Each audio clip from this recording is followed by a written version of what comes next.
Olá! Globalização econômica é a integração das economias mundiais com diminuição de barreiras para a circulação de bens, serviços e capitais pelas fronteiras. Esse processo dominou o mundo nas últimas décadas e transformou os modos de produção e comércio de praticamente todos os países do mundo. Nesse processo, organizações de mediação, como a Organização Mundial do Comércio, ganharam papel central. E se estabeleceu uma estreita interdependência entre os países. Esse processo não se deu sem conflitos e agora assistimos a movimentos de desconstrução desse modelo. Será que vamos voltar para as velhas fronteiras e será que dá para fazer o caminho de volta? Vamos fazer essas perguntas para a secretária de Comércio Exterior do Ministério de Desenvolvimento da Indústria, Comércio e Serviços, Tatiana Prazeres. Tatiana, muito obrigada por ter aceito o nosso convite. Qual é o cenário do comércio internacional nesse mundo em que tudo é tão globalizado, produção, comércio e tudo? Bom, o cenário externo é muito desafiador, né? Nós vivemos um momento histórico, talvez sem precedentes, do ponto de vista do contexto em que o comércio internacional opera. Nós temos um aumento muito grande do protecionismo, né? Barreiras, sobretudo tarifárias, se multiplicando, né? Às vezes como uma resposta a uma barreira de um outro país, mas a realidade é um aumento de barreiras ao comércio, um aumento do protecionismo.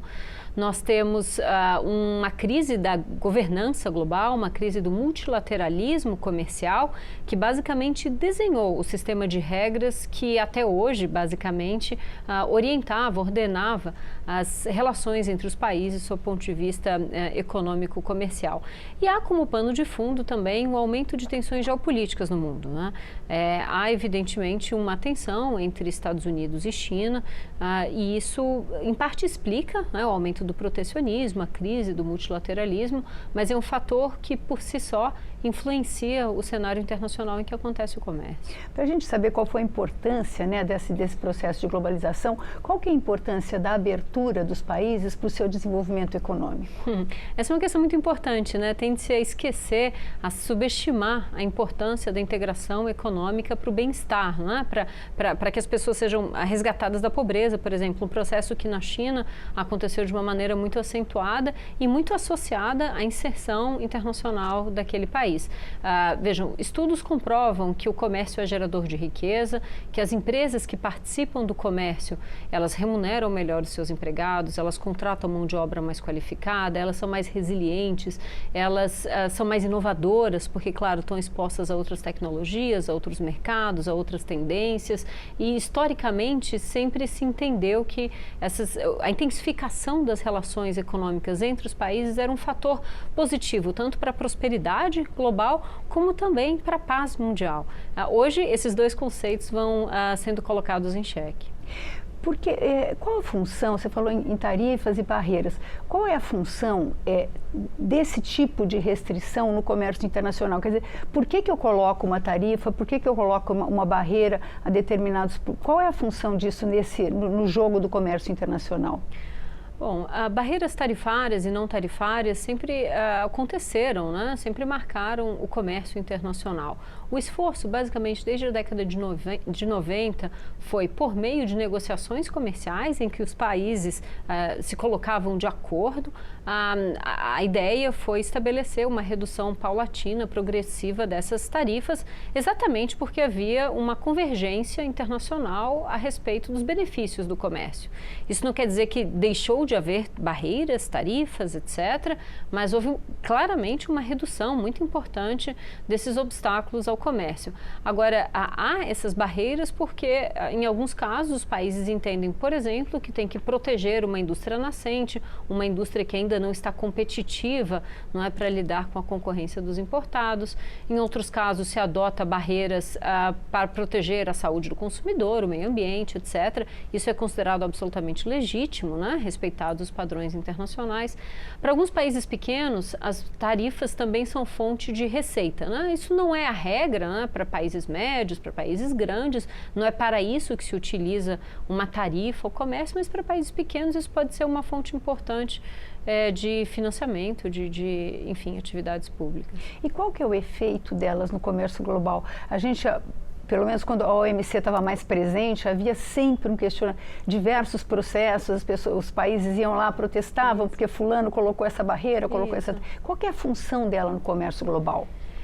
Veja, o sistema multilateral de comércio, que tem a OMC como centro, promoveu segurança, previsibilidade nas relações entre os países, né, além de contribuir para a redução das barreiras. A OMC sempre serviu como um foro em que os países negociavam as regras, né, relevantes para o comércio internacional. Veja, qual é a situação hoje, né? A situação hoje é que quando um ou outro ator muito relevante no cenário internacional desconsidera as regras, os países se perguntam por que, afinal de contas, eu preciso me comportar de acordo com as regras. E aí o risco é de que haja um esfacelamento, não é, dessa construção internacional que hoje contempla mais de 165 economias do mundo. Então há um risco muito grande de que todo esse patrimônio de previsibilidade, segurança jurídica, abertura comercial negociada se perca, afinal de contas, se consolidar essa tendência de desconsideração das regras que foram acordadas. O Brasil, é comum a gente ouvir que o Brasil tem uma economia ainda muito protegida, que é um país com muitas barreiras. Uhum. Isso é verdade? E assim, é importante para o Brasil proteger alguns setores, como você citou, essa questão dos setores que precisam se desenvolver. Qual que é o papel, como é que você vê esse momento hoje no Brasil? Esse é o grande desafio de política comercial, né? Acertar a calibragem entre a exposição à concorrência externa e, de alguma maneira, manter vivos, competitivos, ativos setores importantes para a atividade econômica e industrial em particular. Não há resposta mágica para essa pergunta, isso leva em conta uma série de fatores, mas é importante lembrar que quando nós comparamos a situação do Brasil com outros países de mercados internos grandes, o Brasil não é um país fechado, né? Você tem essa comparação de comércio sobre PIB, que a razão, né, do Brasil é equivalente à de outros países que têm economias grandes como os Estados Unidos. Quando a gente fala, por exemplo, de, barreiras, né, o Brasil como um país que impõe barreiras, muito interessante a sua pergunta, porque nós fizemos esse levantamento em comparação com os Estados Unidos, né? O imposto de importação que o Brasil recolhe efetivamente hoje de produtos provenientes dos Estados Unidos corresponde a uma alíquota de 2,73%. O imposto de importação de 2,73% não é, para nenhum padrão do mundo, um imposto de importação elevado. Evidentemente que você tem produtos para os quais a alíquota é mais elevada, mas você tem uma gama muito grande de produtos que a alíquota de importação no Brasil é zero, né? E, por acaso, muitos desses produtos nós importamos dos Estados Unidos. É o caso, por exemplo, de combustíveis, né? A gente tem o país passa agora por um momento muito intenso de estímulo à inovação, ao desenvolvimento da indústria no sentido de uma nova indústria, né? Uhum. Eu queria saber qual o papel que tem o protecionismo no atraso ou no apoio ao desenvolvimento e na competitividade de um país. Quer dizer, pode piorar a competitividade? A gente ter barreiras? Bom, é uma prioridade, né, para este governo, para a administração do vice-presidente ministro do Desenvolvimento, Geraldo Alckmin, a nova indústria Brasil, né, a nova política industrial do Brasil.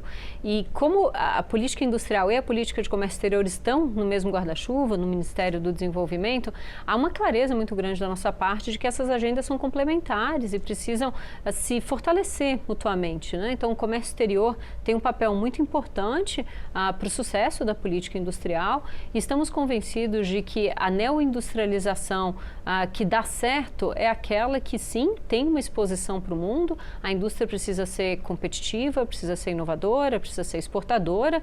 E o Brasil, para exportar, precisa também importar, né? Então, essa integração com o mundo faz parte da lógica que informa a nova indústria Brasil. Tanto é verdade que o governo tem buscado, por exemplo, ampliar a rede de acordos comerciais ao qual o Brasil faz parte, né? O Brasil negocia com o Mercosul, como nós sabemos, e é conhecido por ter uma rede limitada de acordos. A visão de que o comércio é importante para a indústria é presente a ponto de nós termos assinado um acordo com Singapura, Mercosul-Singapura, em 2023, termos concluído as negociações importantíssimas entre Mercosul e União Europeia em dezembro de 2024 e estarmos avançando rumo a outros acordos. Ou seja, isso apenas para reforçar o ponto de que comércio exterior e política industrial podem sim ser complementares e a abertura comercial pode sim fortalecer a competitividade da indústria no Brasil. Pois é, o Brasil tem a maior parte do que nós exportamos são produtos in natura, né? São soja, produtos brutos, né? Aço, alumínio. Eu queria saber como é que a senhora vê essa perspectiva da indústria aumentar a pauta dela de exportação, né? Qual que é a expectativa aqui no Brasil hoje para a indústria para esse setor de exportações? Perfeito. Bom, cerca de metade do que o Brasil exporta é de produtos manufaturados, ainda que, como você sugeriu, alguns produtos manufaturados são, sim, produtos de uma base agrícola, de uma base extrativa muito, muito clara. No ano passado, nós batemos recorde de exportação de produtos manufaturados, né? Então, é algo que nos chama a atenção. A indústria brasileira, em alguns segmentos, é muito competitiva, mas nós também temos indústrias de menor porte que, sim, conseguem acessar mercados tanto na região, quanto nos Estados Unidos, na União Europeia. Para a China também crescem novos setores, né, que ainda não compunham a nossa pauta exportadora para o mercado chinês. Então, por um lado, nós temos sim o desafio de diversificar a nossa pauta exportadora, incluir novas empresas na base exportadora do país, mas a verdade é que nós temos sim um histórico de resultados positivos nas exportações. 2023 e 2024 representaram recordes no total exportado pelo Brasil, mas também em 2024 nós tivemos o maior valor exportado da indústria de transformação da história. Quer dizer, aumentou o valor agregado no que a gente está exportando. Sim, sim. O perfil da nossa pauta bom, a nossa pauta é composta por tem um perfil diversificado, mas o que chama atenção é o fato de que, de fato, nós exportamos sim produtos industrializados e que cresce o valor exportado, cresce a fatia também dos manufaturados na nossa pauta exportadora. Voltando um pouco à questão do comércio geral, a Organização Mundial do Comércio, ela tinha um peso, eu acho que a gente só falava disso no fim do século passado, e ela perdeu um pouco de protagonismo. Como é que a senhora vê essa questão? Ela foi enfraquecida, ela pode ser revitalizada? Como é que a senhora vê esse papel da OMC? Bom, você sabe, eu trabalhei por 5 anos em Genebra na Organização Mundial do Comércio, exatamente atuando para facilitar, né, o diálogo entre os países e buscar acordos, convergências, etc. E a minha experiência, Vânia, é de que a organização é tão forte quanto os membros dela quiserem que ela seja. Então, se você tiver um país que atuou como um arquiteto da governança econômica global, de alguma maneira virando as costas, não é, para a organização, é difícil que ela seja capaz de exercer o papel que ela um dia teve, né? Então, é de fato um momento muito desafiador para a organização.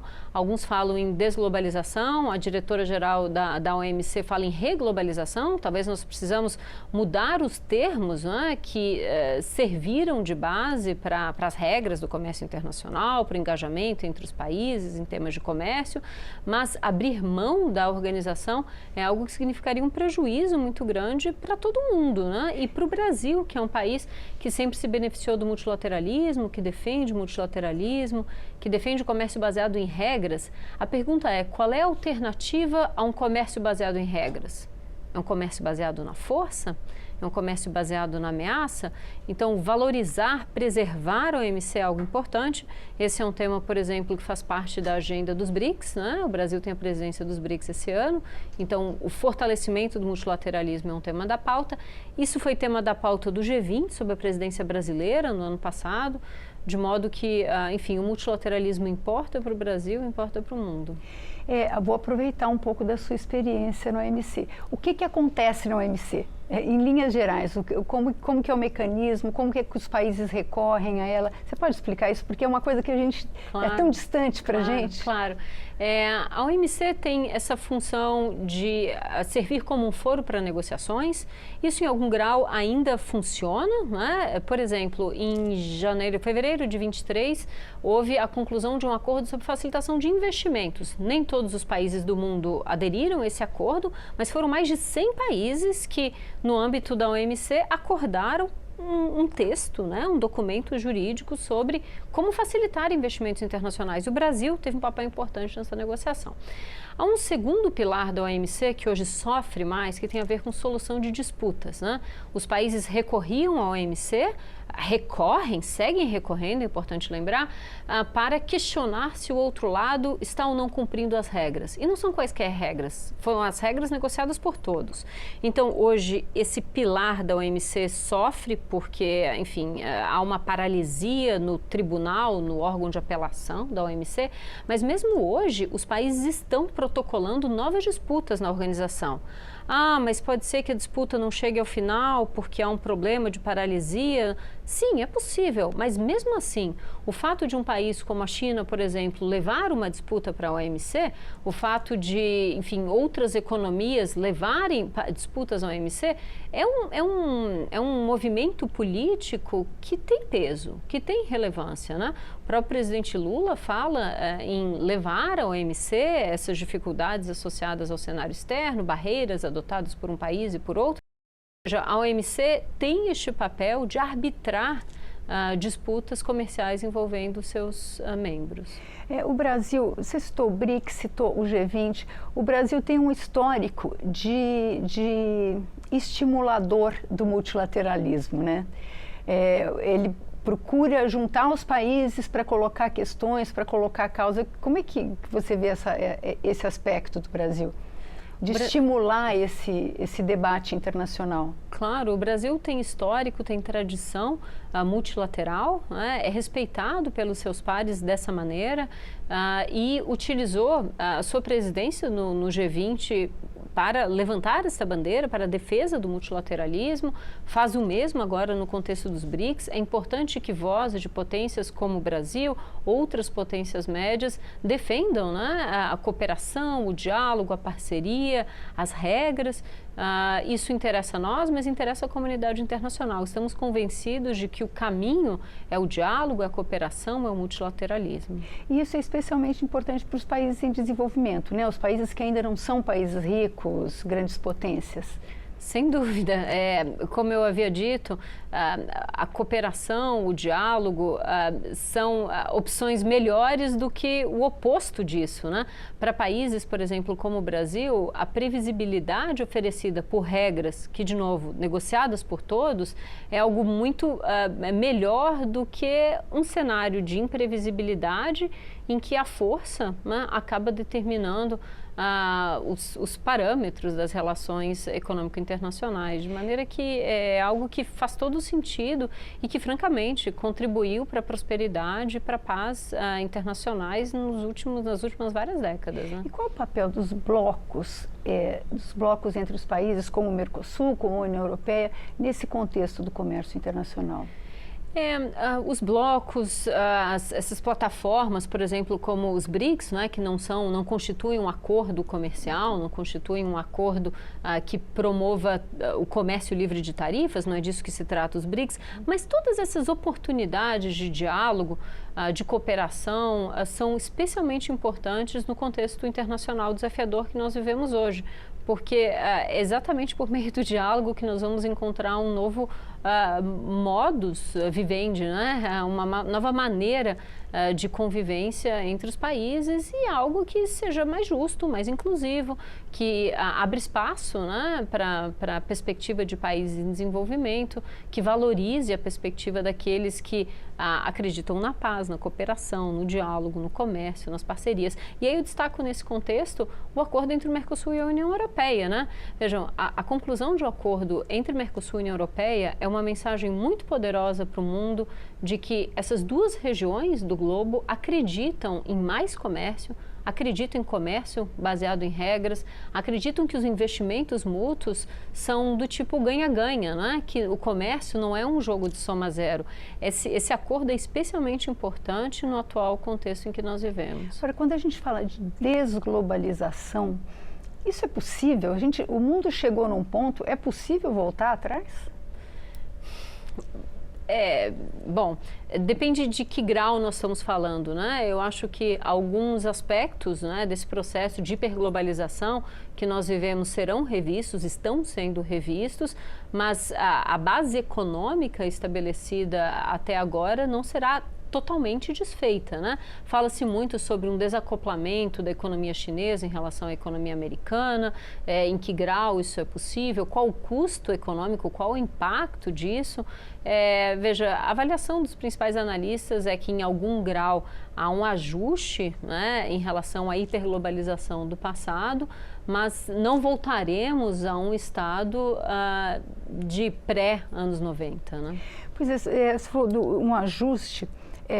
Na pandemia, a gente tomou consciência de que algumas coisas eram feitas lá do outro lado do mundo e que demorava muito para elas chegarem, que às vezes a emergência...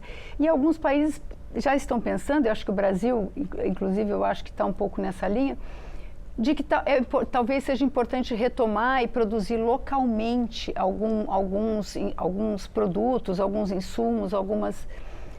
Como é que a senhora vê essa questão? É um momento de ajuste nessa questão da hiperglobalização? Quer dizer, eu fabrico uma peça aqui, a outra peça na Europa, outra peça na África, e depois junto tudo na China e trago... talvez alguns setores vão ser mexidos com isso? Bom, são vários aspectos na sua pergunta, mas de fato a fragmentação da produção marcou a globalização, né? E as tensões geopolíticas, a pandemia, a guerra, né, na Europa, enfim, Ucrânia, etc., fez com que muitos tomadores de decisão repensassem a relação custo-benefício dessa fragmentação do comércio, da dependência que passou a ser vista como excessiva em relação a alguns mercados, né? E aí, diante disso, países, enfim, diferentes partes do mundo repensam setores considerados estratégicos, né? Então, enfim, há diferentes visões a respeito de como se tornar menos exposto, menos dependente em relação a determinados produtos e serviços que antes a importação era vista como algo positivo. Gostaria que a senhora deixasse uma última palavra sobre como a senhora está pensando a questão do comércio externo. Enfim, uma conclusão dessa conversa toda que a gente teve. Bom, o cenário internacional é extremamente desafiador. Nós estamos vendo políticas comerciais não antes vistas na história. Isso significa incertezas, custos, né? E indefinições para aqueles que operam no comércio, né? Há oportunidades pontuais, mas o cenário externo talvez seja mais preocupante do que cheio de oportunidades nesse momento. Acho que o Brasil, que é um país que não deseja tomar partido, né, nessas tensões geopolíticas que marcam o nosso momento, tem um desafio importante, mas também tem uma tradição, tem experiência, tem habilidade para navegar essas tensões e defender, né, os nossos interesses nacionais, interesses dos exportadores brasileiros no cenário externo da melhor maneira possível. Nós conversamos sobre comércio global com a secretária de Comércio Exterior do Ministério de Desenvolvimento da Indústria, Comércio e Serviços, Tatiana Prazeres. Se você quiser rever este ou qualquer outro programa dessa série do Ponto de Vista, vá ao nosso canal no YouTube. Obrigada pela audiência e até a próxima.